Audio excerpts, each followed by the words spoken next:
Salam, selamat pagi. Pelajaran kita pada hari ini bab 3, pertumbuhan intelektual. Sebelum kita memulai pelajaran kita, marilah kita berdoa. Saat ini kami hendak belajar bagian dari firman Tuhan. Kami ingin belajar lebih dan lebih lagi. Kami mohon hikmat Tuhan turun menguasai kami, mengurapi kami. Berkati kami semua yang mendengarkan pelajaran hari ini. Di dalam nama Tuhan Yesus Kristus kami sudah berdoa. Amin. Saudara-saudara, pada waktu kecil kamu hanya mampu berpikir tentang hal-hal sederhana, konkret, dan berdasarkan apa yang ditangkap oleh indera. Tetapi pada masa remaja kamu sudah mampu berpikir tentang hal-hal abstrak dan logis. Ada keinginan tahuan yang besar akan hal-hal yang tidak dapat diterima oleh akal, atau munculnya perasaan gelisah tanpa mengerti penyebabnya. Kemampuan intelektual seorang tidak ditentukan oleh tingkat pendidikan. Menurut Andy Mapiare, hal yang mempengaruhi perkembangan intelektual seseorang antara lain bertambahnya informasi sehingga ia mampu berpikir secara reflektif.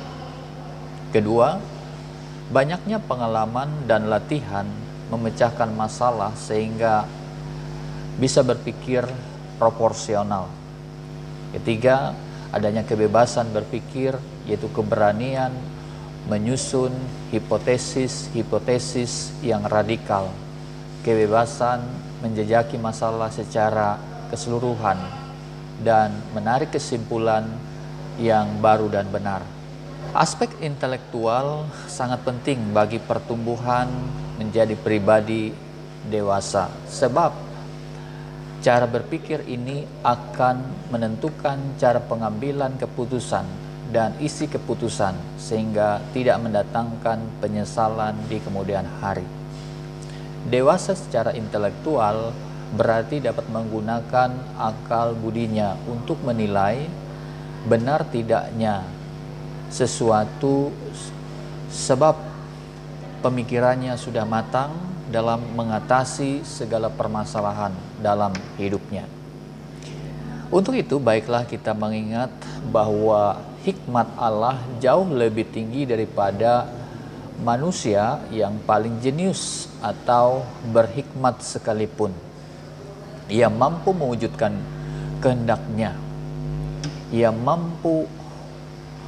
mau mengikut sertakan kita dalam rencananya, bukan berdasarkan kemampuan kita yang hebat, keahlian kita yang mengagumkan, atau kepandaian yang luar biasa, melainkan berdasarkan kesediaan kita untuk menuruti dan mengakui rancangannya. Amsal 1 ayat 7 mengatakan, takut akan Tuhan adalah permulaan pengetahuan, tetapi orang bodoh menghina hikmat dan didikan. 2 Timotius 1 ayat 5 menjelaskan tentang pengaruh yang dialami Timotius adalah pengaruh orang tuanya dan terutama neneknya, Lois, yang mengajarkan kebenaran Alkitab sejak ia kecil. Kalau dulu hanya memikirkan satu masalah saja, ketika dewasa maka ia akan memikirkan dampak dari masalah atau cara menyelesaikannya. Ketika menghadapi masalah pun ia tidak akan bertindak sembarangan, melainkan penuh pertimbangan. Saudara-saudara, paling tidak ada 4 pola berpikir yang harus dimiliki orang dewasa, yaitu yang pertama, cara berpikir positif. Yang kedua, cara berpikir proaktif. Yang ketiga, cara berpikir kritis. Keempat, cara berpikir komprehensif. Nah, mari kita melihat penjelasan dari 4 pola pikir tersebut. Berpikir positif menunjuk pada pemikiran yang selalu mencari sisi baiknya dalam segala hal. Berpikir positif pada pemikiran artinya selalu mencari sisi baiknya. Lawan dari berpikir positif adalah berpikir negatif, yaitu pola pikir yang selalu melihat sesuatu dari sisi buruknya. Nah, jika seorang terbiasa berpikir negatif, ia akan cenderung mengeluh, menyesali kegagalan, memandang orang lain dari segi buruknya, kurang berpengharapan, kurang percaya diri, reaktif, dan cenderung dengan pola menang kalah, hancur-hancuran. Sebaliknya, orang yang terbiasa berpikir positif cenderung mencari hikmah dari kegagalan, memandang baik sifat orang-orang di sekitarnya, berharap hal yang lebih baik, lebih siap menghadapi hal yang menyenangkan ataupun tidak, berserah kepada Tuhan, berdoa, rendah hati, mengasihi, dan lebih setia. Norman Vincent Peale mengatakan, jika kita melatih diri kita berpikir positif, hal itu akan membuahkan kekuatan dalam diri kita. Sebaliknya, berpikir negatif hanya akan melemahkan kehidupan kita.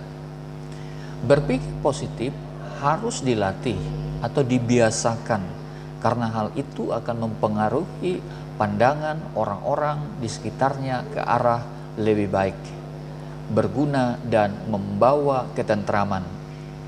Hal inilah yang mendorong Paulus menyampaikan pesan terakhirnya di Filipi 4 ayat 8 hingga ayat 9. Pikirkanlah yang benar, yang mulia, yang adil, yang manis, yang sedap didengar, kebajikan, dan yang patut dipuji, dan itulah yang dilakukan.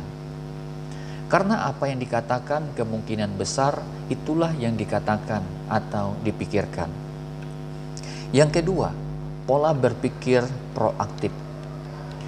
Mungkin kamu pernah mendengar istilah jemput bola, bukan sepak bola.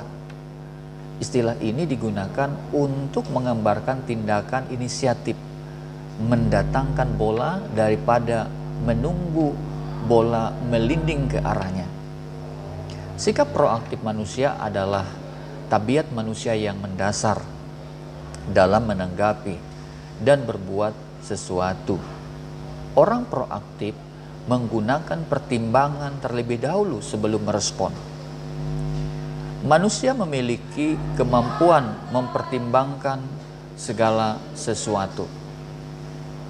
Manusia diciptakan Tuhan dengan kehendak bebas, sehingga mempunyai kemampuan yang murni tanpa dipengaruhi orang lain. Manusia diciptakan Tuhan dengan hati nurani, sehingga ia mampu membedakan yang baik dan buruk bagi dirinya. Manusia diciptakan Tuhan dengan memiliki daya imajinasi yang tinggi. Agar seorang mampu menjadi proaktif, ia harus belajar, melatih diri untuk mengharapkan, mencari dan melaksanakan kemungkinan lain, berusaha mencari dan melaksanakan dengan pendekatan lain, berusaha menghindarkan diri dari hal-hal yang dapat merugikan orang lain, mencoba melakukan sesuatu dengan cara lain yang sesuai norma, berani mencoba, melatih diri untuk berpikir secara terpusat dan luas, belajar menyesuaikan diri dengan keadaan dan tidak kaku, lebih terdorong oleh keinginan individu, memiliki tingkat keahlian sesuai kebutuhan. Yang ketiga, pola berpikir kritis. Berpikir kritis adalah proses mental untuk menganalisis atau mengevaluasi informasi yang diperoleh dari hasil pengamatan, pengalaman, akal sehat, atau komunikasi.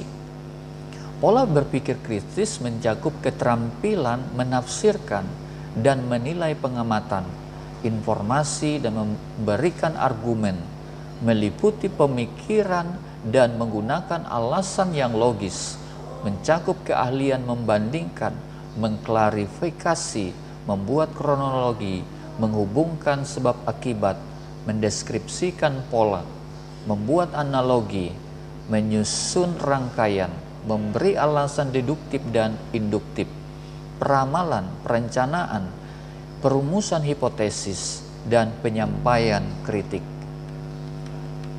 Berpikir kritis tidak mudah dan tidak dapat dilakukan oleh semua orang, sebab mencakup penentuan tentang makna dan kepentingan dari hal yang dilihat atau dinyatakan, penilaian, argumen, pertimbangan, apakah kesimpulan ditarik berdasarkan bukti-bukti pendukung yang memadai? Tentu berpikir kritis tidak menjamin seorang akan mencapai kesimpulan yang tepat. Hal-hal yang menghalangi antara lain: tidak memiliki seluruh informasi yang relevan, info penting mungkin belum ditemukan atau tidak dapat ditemukan, tidak bersifat netral, dapat menghalangi pengumpulan informasi secara efektif dan objektif, bersifat emosional sehingga tergesa-gesa menarik kesimpulan sebelum semua informasi dibutuhkan terkumpul. Jadi berpikir kritis tidak sama dengan berdebat atau mengkritisi orang lain. Kata kritis itu dalam tanda petik terhadap suatu argumen tidak identik dengan ketidaksetujuan terhadap argumen atau pandangan orang lain. Penilaian kritis bisa saja dilakukan terhadap suatu argumen yang bagus, sebab pemikiran kritis bersifat netral dan tidak emosional. Yang keempat, pola pikir komprehensif. Berpikir komprehensif berlawanan dengan pola pikir parsial.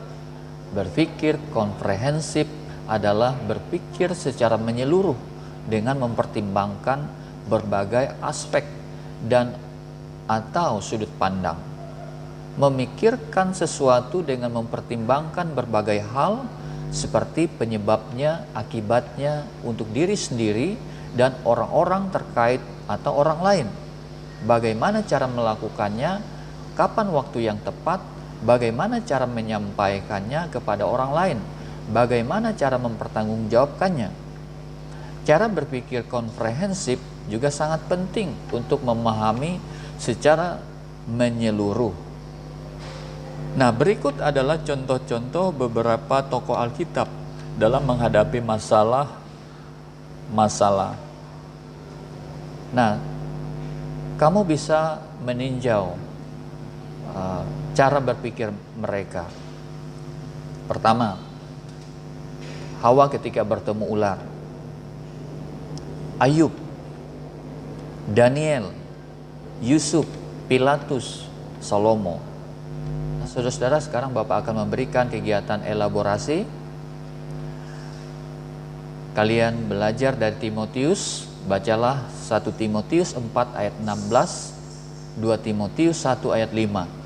Pertanyaannya, bagaimana pertumbuhan intelektual Timotius hingga ia dewasa? Kedua, perilaku apakah yang terlihat dari Timotius yang masih remaja? Ketiga, bagaimana hubungan perilaku Timotius dengan pengetahuan yang dimilikinya? Nah, demikian pelajaran kita bab 3 hari ini. Silakan pelajari materi melalui video ini dan jangan lupa subscribe channel ini, kasih like, komen, dan share ke teman-temannya. Salam.